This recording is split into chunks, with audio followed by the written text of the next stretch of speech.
Burkina Faso is making great moves, and this is all thanks to young leader Ibrahim Traore. According to reports, Burkina Faso's new land policy, recently enacted by President Ibrahim Traore, significantly restricts foreign ownership of rural land, essentially prohibiting foreigners from holding title deeds on rural land.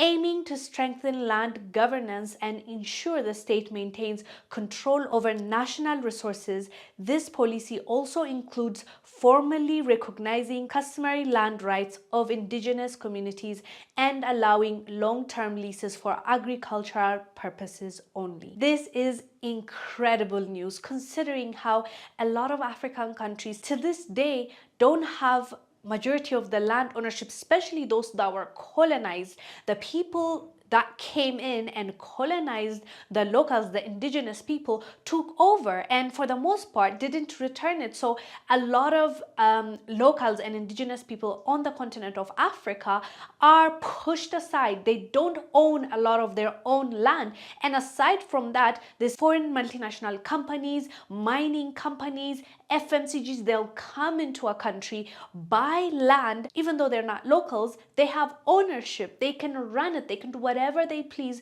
with that land. And that's something that we see almost everywhere across Africa, except for a few countries that make it very hard for foreigners to own land in their countries. So Burkina Faso, thanks to, as I said, the young leader Ibrahim Traore, to introduce this policy is going to help the people of Burkina Faso. It is prioritizing its own people, and this is great news. And also in that policy, it recognizes customary land rights of indigenous communities and allowing long-term leases for agricultural purposes only. So it is also considering the indigenous people. We're talking about, the Maasais being kicked in East Africa. We talked about this before. The Maasais getting kicked so that big company can come and do something with that land. But the people, the indigenous people, are getting kicked out. And this is a battle that we're fighting right now in 2025. So for Burkina Faso to introduce this, it shows that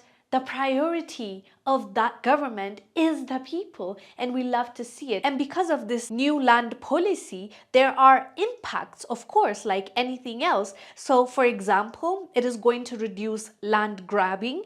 It will limit foreign land ownership. The policy could potentially curb large-scale land acquisitions by foreign investors. It can also improve food security. By prioritizing local farmers' access to land, the policy might contribute to enhanced food production. And it is also going to address land tenure issues through formal recognition of customary rights, and it could potentially reduce land-related conflicts. So this policy is going to change the people of Burkina Faso's lives for the better, and it needs to be appreciated and applauded.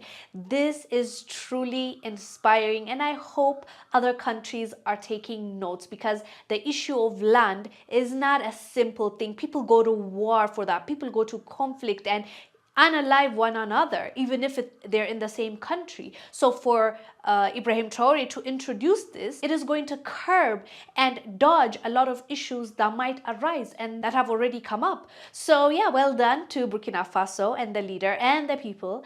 I am Wongel Zelalem.